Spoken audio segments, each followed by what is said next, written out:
bonus episode number 3 of 4 for our season 6 and National Podcast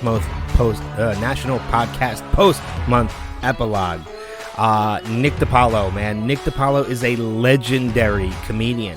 If you've seen any of the older roasts on Comedy Central when they were still Friars Club roasts, and even when they became Comedy Central roasts, you know Nick. If you're a fan of comedy, you know Nick. Still is a legendary comic, and he's an absolute blast to talk to. We were so excited that we were able to book this time with Nick because I just wanted to dive into comedy with him, and the conversation that we got into, it did not disappoint one bit at all. This is why this is one of those ones that I'm doing these bonus videos, bonus episodes, because there were a couple that I couldn't leave out, and Nick absolutely was one of those people. I couldn't leave him out. Please enjoy this rewind with comedian Nick DiPaolo. So, as we mentioned earlier on, we're now in the midst of Music Fest in Bethlehem, just started this weekend. Adam, Steve, and I have all had a chance to attend some shows this past week, which we'll talk about a little bit later on. But this gentleman will be performing next weekend at Music Fest, or this coming weekend at Music Fest, actually, at the time you're listening to this. Chances are you'll probably find me in the crowd because I've been a fan of this guy and his comedy for many years now. You've seen him as part of some of the Comedy Central roasts, his own stand-up on Comedy Central, and his latest special, Another Census Killing, just released last year. As I said, he'll be performing at Music Fest Cafe in Bethlehem as part of Music Fest this coming Friday, August 21st. Please welcome to the show the hysterical Nick DiPaolo. Nick. Fellas, how are you? Doing good. I'm so excited to talk to you because, as I said, I've been a fan for a while. Yeah, that last album, Another Census Killing, actually, it really came out in like this February, so. Oh, okay. Yeah, it's listed as 2014 for some reason, I guess. Or is that when you recorded? Yeah, exactly. That may, I didn't release it till like end of January of this year, so. I can tell you right now, I've listened to it. I made the mistake of listening to it at my desk at work. Because it took. You work at Planned Parenthood? Well, I had earbuds in, so nobody else could hear it. But I played it smart because I know your comedy, so I knew, I wanted to keep my job. Sure. But it took everything I had when I listened to it to not laugh out loud when I was sitting at my desk, because it is absolutely hysterical. Yeah, it's selling well. It's I did it myself and put it on my website, which is a real pain in the balls. Thank God I have a few people that know more about technology than I do. But it was a bit of a fucking hassle. But yeah, it's always in and out of the charts in iTunes, and it's doing well. I think it's going to go styrofoam. Was this one of those albums? Because I know as of right now it's on your website, which is nickdipalo.com or nickdip.com. Either one will take you there. It's listed as for $8 right now, which I highly recommend. It's a great price for any comedy album. Yeah, if they use the coupon code, the word Nick or the word the radio, you'll get $3 off that actually. So. And you can actually pay more than $8 too if you want to support like your podcast and. This is true, and some guy paid the record's $208. Really? Wow. Yeah. Some guy in the D.C. area. It's funny because he came out there. I was playing a theater in D.C. and he came out. And he said he was coming out, and I fucking looked around for him after the show for like and never found him. And he goes, I didn't want to bother you. I'm like, bother me? For Christ's sake, yeah, you paid $200 too much for it. You can bother me all you want. I'm like, I saw a nice pair of Air Jordans I could fucking use. But, yeah, $208, another guy paid $108. Wow. It's an expensive CD. Pablo something Escobar, does that sound right? How long on average does it take you usually to like develop the material to put out a CD or a special? Because I know you've got a number of them out. Yeah, couple years. I mean, everybody's different, but I think a lot of people are getting hung up. They're trying to keep pace with Louis C.K., which is hard to do. I mean, because he's such a prolific guy, and he can do one a year, like, without breaking a sweat. But I'm about, I would say 2 years for me, year and a half to 2 years before I think, it's honed enough to put out there. Yeah. I know Adam and I are both fans of your type of comedy. So it's So you like gay comedy? well. Well, I mean, the style is very, like, sarcastic and obviously not politically correct. And that's kind of refreshing to see, especially nowadays. I know, you've been doing it for a while. Do you still take a lot of flack for it, or do you take more now than you have, 5-10 years ago?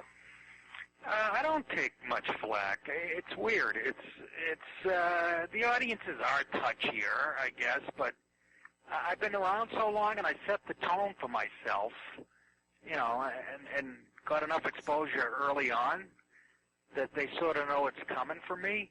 Yeah, I was going to say there are look. Yeah, there's nights. Look, most of the nights I'm in New York City, which is the politics in New York go against everything I believe in, and it's filled with college kids and fucking, everybody that weakened the nation, in my opinion, the political fucking strain. But they so there's some nights, I'll make a table of young Asian girls cry and call me an asshole and or whatever. But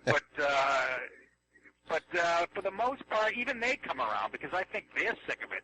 I think some of those younger people, I'm talking people in their 20s or millennials, whatever you want to call them, they're actually getting embarrassed for themselves, So, but I'm not gonna. It's actually fun. It makes it more fun, I mean, just knowing that they're bothered by words and they've been brainwashed by the fucking media and they don't even know it. I mean, I always tell the story when if a crowd's a little unruly or kind of chattery or whatever. There's certain buzzwords you can just throw out there to get their attention. Like right in the middle of it, I'll be talking about something. Well, let's say I'm talking about sports on stage, and let's say the crowd, I think they're not really. I'll just go, and you women, and you can hear a pin drop. or I'll go, fucking black people, Jesus Christ, and you can fucking the waiters will stop serving and turn around. There's buzzwords. It's the coolest thing about doing stand-up this long that you learn so much about our society, and because our society is trained by the television mostly, and then now by the internet, which to me also kind of leans left in its politics, and then so there are certain buzzwords that if you want to get their attention, and that's the downside. They get too focused on the words. I mean, if you say, like I said, if you say the word woman or fag, no matter what the context is.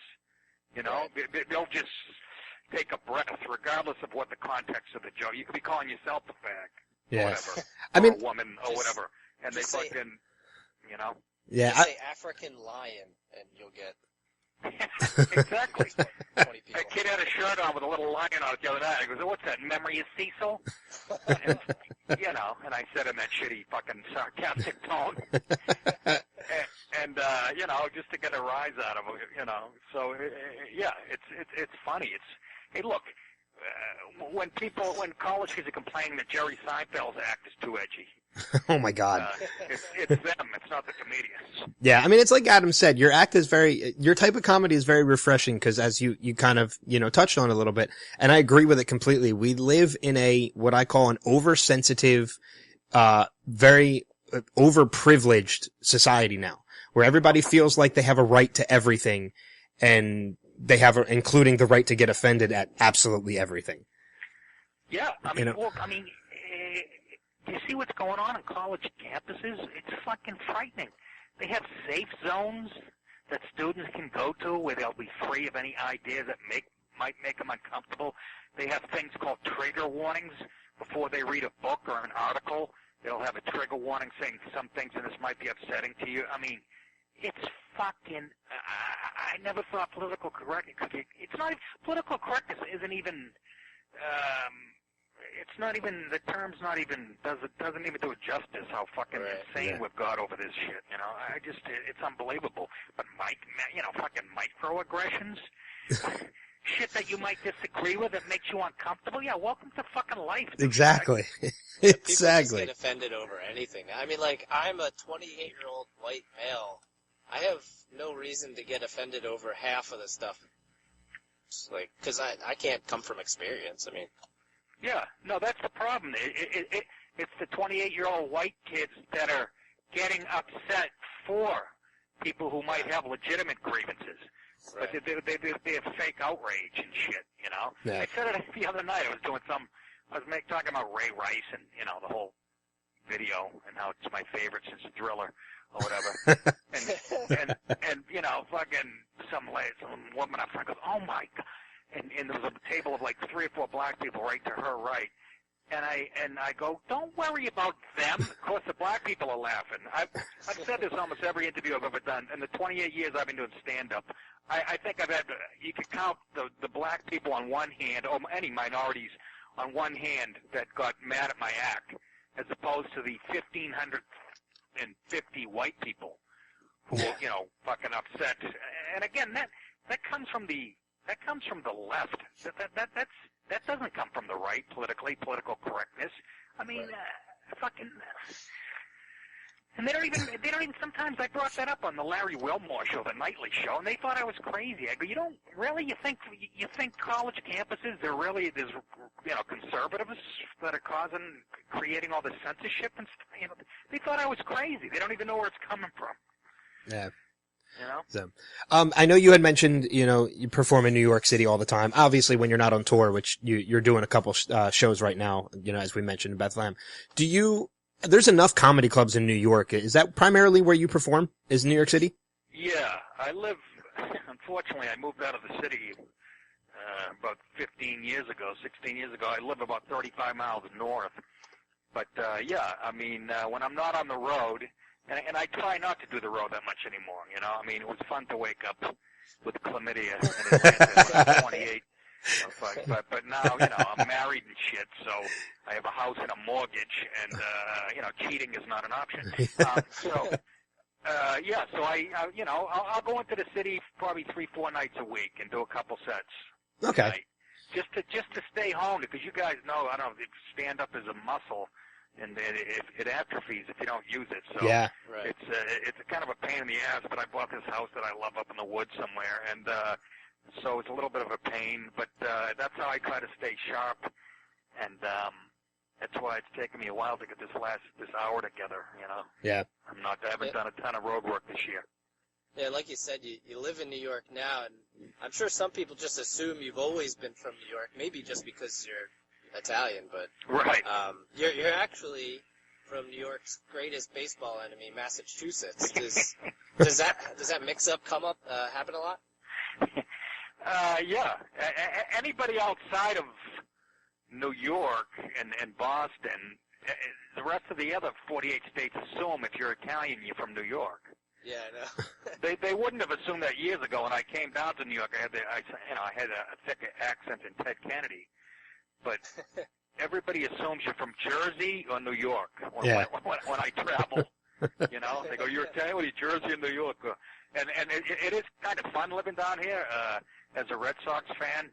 And I was talking the other night how much I hate the fucking Yankees. And I said, this is how much I hate the Yankees. I wouldn't even take the ice bucket challenge to cure Lou Gehrig's disease.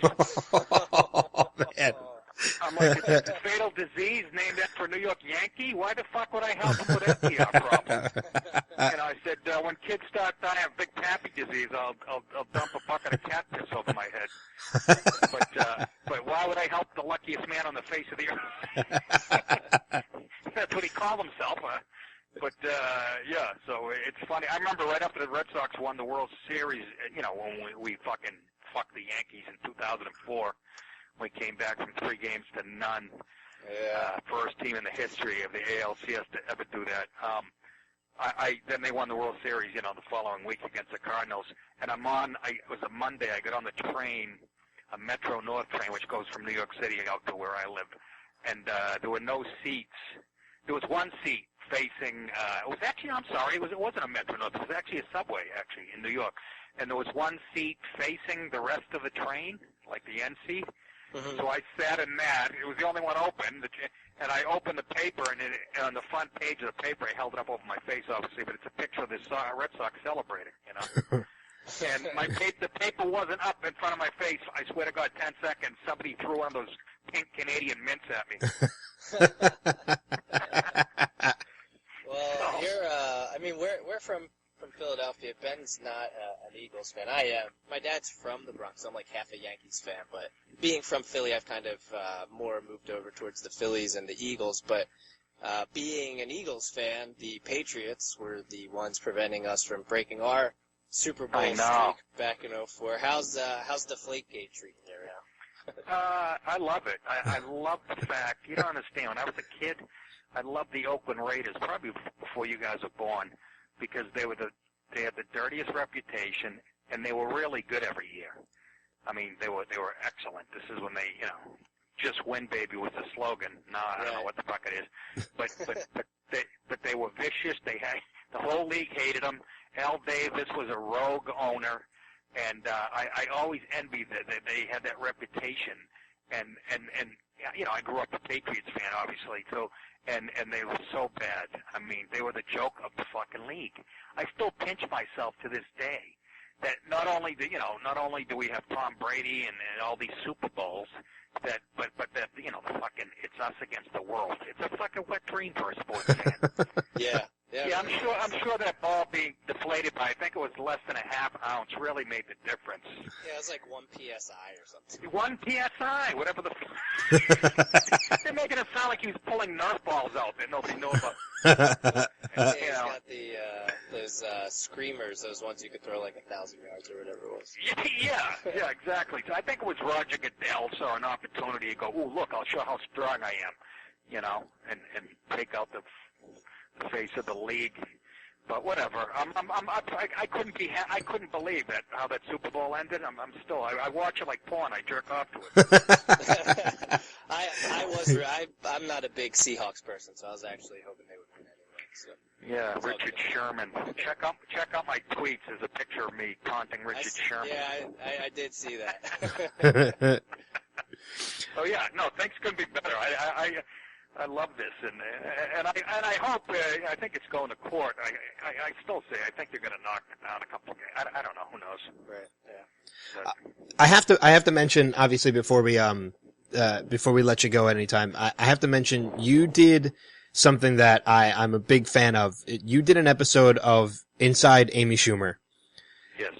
You did the 12 Angry Men Inside Amy Schumer episode. Yep.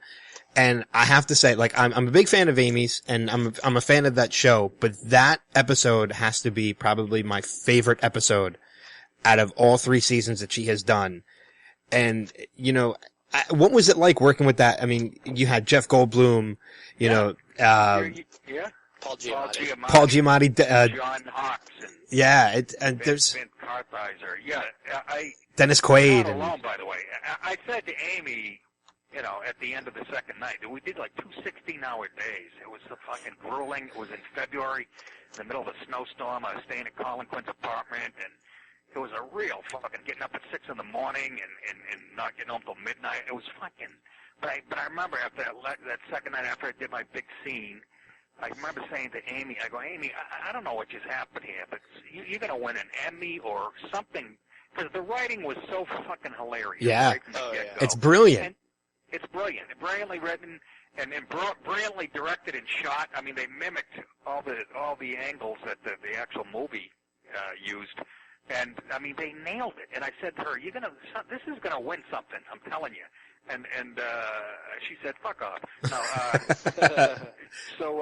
yeah, I mean, I was not surprised when it got so much praise.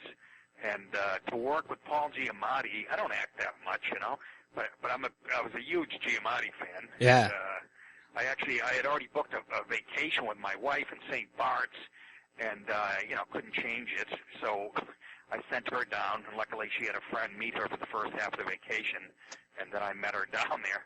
But it was worth it, because I got so much, it went viral, and I got so much praise on the internet, even NPR. Wow. So, yeah, and I'm just starting to feel a little bit of the effects. I got to read for some De Niro project that he's doing with HBO. Oh, wow. He's playing Bernie Madoff or whatever. I went in to read with casting. I don't think I got it, but I remember Amy saying to me right after, she goes, "You're going to get so much fucking work with it." Yeah. And she seems somebody who's very, very down to earth and very humble and like very appreciative of the career that she has now, because she's skyrocketed over the last year or two.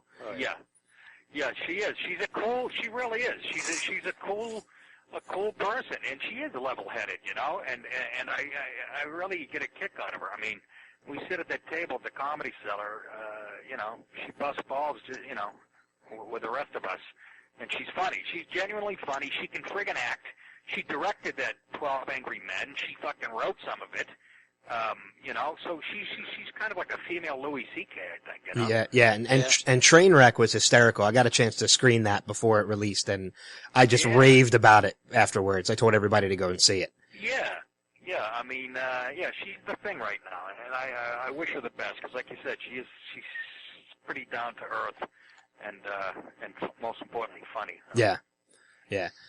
I know another thing that you did for a while on Comedy Central too. You were a big part of the Comedy Central roast, as I had done or talked about earlier. You know, you were first, I think, on Dennis Leary, Jeff Foxworthy, Larry the Cable Guy, and then Pamela Anderson. Right. Have you been invited to do any of them, or do you just not have any interest in doing them anymore? They don't call me. The last one I did was Larry the Cable Guy, and the reason, I mean, he called, Dan Whitney requested me. I'm like his favorite comic. So he requested me. They weren't even going to call me for that, you know. And they had me close that one. Yeah. And but no, they, you know, I don't know. There's a lot of politics involved, and I know as soon as Jeff Ross called him, you know, self-appointed himself the roast master, I didn't see much. Yeah. I didn't hear from them that often, so I'm not even a huge fan of that shit. I got to be honest. It's fun to do, but. You know, it's fun like when it's Pam Anderson, but, you know, Flav, what the fuck am I going to say? How's that going to help my career? Yeah. I mean, it seems like it's become more of a spectacle than it's hard to explain, but I mean, you know, now they're doing red carpets for it. And... Well, yeah. Well, what you got to remember, guys, TV, the bottom line is the bottom line in TV. That's all they care about. So it's not about getting the funniest guys or the best roasters anymore. It's about bringing the biggest names they can get to, you know, basic cable, and that's all it's about. And now they write the material for these people who aren't comedians. Yeah. So they're not as good, in my opinion. But like Shaq. Yeah. Yeah, exactly. So, you know, that it's all about ratings and you know, ad dollars. So yeah, I mean, I still go. Fun. I appreciate the ones that they ask me to do. Yeah, and I still go back to. I mean, one of my favorite. I've seen them all. I still watch them all, and some of them are hits, some of them are big misses, and I mean, I won't name which ones. All the ones that you've been a part of, I've been a fan of. And I mean, I still go back to the New York Friars Club roast of Drew Carey, which was one of the first ones that they aired. Right. You know, and I'm more of a fan of them when it was, you know, these are comedians getting together to honor another comedian, not just, you know, a bunch of celebrities they're bringing out to be a part of this. Right. It's just a weird business. I mean, those celebrities are trying to keep their careers alive, you know? Yeah. So you know, they do these things. They're probably not exactly thrilled to be there either, but and then once again, quality suffers, and nobody gives a fuck because it's about making money. So yeah, exactly. Sort of the world we live in. Yeah. Well, I know we're running out of time. I know you're a busy man and you have more interviews to take care of tonight, but we definitely will. We want to ask you guys a quick question. This music fest thing, right? Yeah. Is this something I did before? I think so. It's not an outdoor thing, right? Where you're performing on Friday is not. No, you're inside. Yours is not, no. But if it's the place I'm thinking of, behind me is glass, and you can see like a big old steel mill. Yes. Yeah. Is that the thing? Yes. Yeah, it's I had a good time, actually.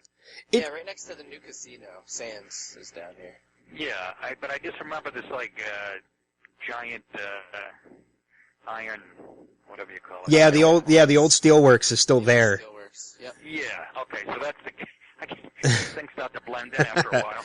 If you get down there a little early, I actually went to college in Bethlehem. I graduated college in Bethlehem, and Music Fest was something that was big when I was in college. You know, back in 98 to 2002, and I've gone every year since then. There's a lot of great food and vendors. I mean, if you get down a little early, if you didn't get the chance to do it last time, I'd recommend walking around a little bit. You know, in the main section of Music Fest, there's a lot of cool stuff that goes on. What are you kidding me? I'll be mobbed. That's true. Yeah. Don't want to take that chance. Mobbed at the fried dough station. So you can get a chip witch that's almost the size of your head. It's fantastic.